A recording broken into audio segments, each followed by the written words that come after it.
姚小姐不知道要自罚3杯，这才是有诚意的道歉吗？魏无羡拉住蓝忘机的手，既然姚小姐这么没诚意，那我和蓝二少就走了。反正你让我们来，我们也来了，回去我们就打电话给蓝总，让他停止包场行为。相信蓝总要是知道自己的亲弟弟被人这般不尊重，定然我立刻就喝。姚小姐打断他的话，仰头就把手里的红酒一口气全喝了，然后让侍应生再给他倒，很快3杯酒就已经喝完了。魏先生这次还满意吗？姚小姐强压着内心的怒气，用朋友递来的帕子擦了擦嘴角的酒液，一派风轻云淡的面貌。可了解她的人已经知道，姚小姐已经动了真怒。魏无羡可不管她气不气，他手挽着蓝湛，偏头轻声说：“蓝二少，你说满意吗？”蓝湛时刻谨记自己答应了魏无羡要扮演那位蓝忘机先生，但是他也想象不出来，若是那位蓝先生在会是什么反应，于是冷冰冰的了一声，就算是回应了。欧阳小姐曾听蓝曦臣随口说过一句：“我弟弟要是性子能活泼些就好了。”大约猜测可能蓝忘机是个不喜欢说话的人，所以见蓝湛这样更确定他的身份了，于是开口：“姚小姐，你们一群人堵在门口是想干什么？既然你不想请人进去，那我们走就是了，反正我也不怎么想参加你的生日宴。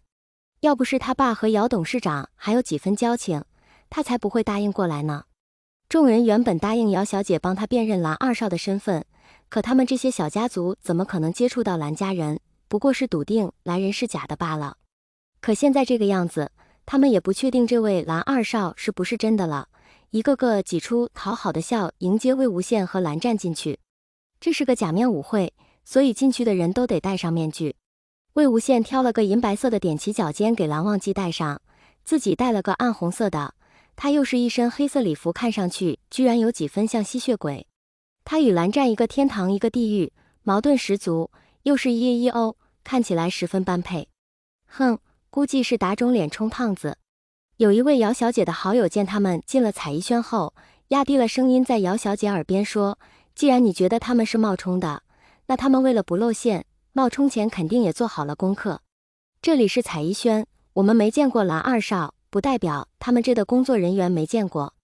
蓝忘机刚回国不久，而且他不管蓝家的事，这里不过是彩衣轩的一个分店，就算是经理也不太可能见过蓝忘机的。”姚小姐好似成竹在胸，我之前已经托我爸联系了一下金光瑶金副总，他和蓝曦臣总裁是好友，肯定见过蓝忘机。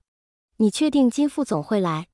我爸还没告诉我有没有联系到金副总，不过这种事若是金光瑶知道了，怎么可能不去告诉蓝总裁？这可是有人冒充他亲弟弟，怎么也得过来看看的吧。姚小姐露出志在必得的笑容，姓欧阳的这么护着这2个人，估计也是想抱云深集团的大腿，等他们来了，就让这件人感受一下什么叫打脸。原来你早就有计划，我还担心你半天。姚小姐的好友放心了，露出一个莫名的笑容。你别说，你的眼光果然还是真不错，之前见那位无羡就已经够极品德了，这个 Alpha 居然更冷冰冰的样子才有征服感，真想看看他。闭嘴！这人万一真是蓝二少，那你岂不是吃不了兜着走？先给我把这生日过好再说。我们一点点试探他。姚小姐踩着高跟鞋，补了补唇妆。姚小姐的好友连姓都不想给她 DBQ， 看着姚小姐窈窕的背影，她的烈焰红唇同样勾起一个弧度，随之一同进入了大厅内。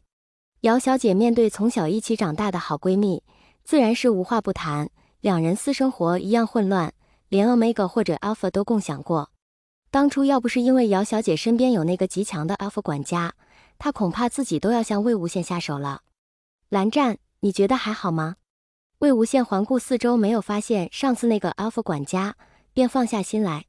但大厅里形形色色的人太多，蓝湛本身就不喜欢热闹，魏无羡怕一下子接触到这么多不同的信息素会引起蓝湛的不适，见餐桌上有莲子粥，便盛了一碗递给他。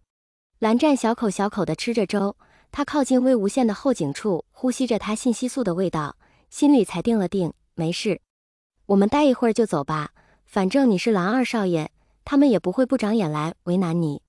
不过这里是彩衣轩，不知道这里的工作人员有没有人见过那个蓝忘机，还是少说少错，别给蓝家惹麻烦了。魏无羡已经发现有好几个 Alpha 朝他投射出隐晦的目光了，不过是忌惮自己身边的这个人罢了。魏先生，你和蓝二少现在是什么关系？我看他还没有标记你，所以你们是朋友？欧阳小姐给他们拿了点吃的，又递给他们2杯酒。魏无羡接过食盘，见里面都是些清淡的菜式，满意地点点头，推到蓝湛面前，然后自己伸手拿了杯白葡萄酒，他就不喝了。为什么？欧阳小姐疑惑道。魏无羡心想，6岁的孩子怎么可以喝酒呢？可嘴上却道，蓝二少他不喝酒的。这一点也是他从聂怀桑那里听来的。据说蓝曦臣参加应酬时就从不喝酒，估计他的亲弟弟也不会喝，恐怕是蓝家的传统吧。原来如此。欧阳小姐点点头，把酒杯放在一边，笑着说，你还没回答我呢，魏无羡，你们算是情侣关系？蓝二少你喜欢魏无羡？魏无羡张了张嘴，不知道怎么回答，就看到讨厌的人又凑了过来。姚小姐笑得如沐春风，友好至极，完全看不出她以前对两人的态度，连眼神中的觊觎都看不见了，不由让魏无羡十分佩服，悄悄在蓝湛耳边说，蓝湛，他这是电影学院毕业的吧？蓝湛没听懂，我还不知道魏先生原来是二少的朋友，所以多有得罪。希望2位大人大量不要跟我一个小女子计较，我再自罚一杯。姚小姐将酒一饮而尽，然后继续道，不知道魏先生有没有见过蓝总啊？我对他仰慕已久，听说蓝家家教极严，那魏先生能和蓝二少一块，又没有标记，你们是情侣吗？你这么八卦做什么？魏无羡皱了皱眉头，我们就是纯洁的友谊，不可以吗？哼！姚小姐忍不住笑了起来，不好意思，魏先生，上次看到蓝二少那么护着你，我还以为你们……欧阳小姐把手里的酒杯一放，身为 Alpha 的气势立刻就将姚小姐压得死死的。姓姚的，你是八婆吗？人家是不是情侣关你什么事？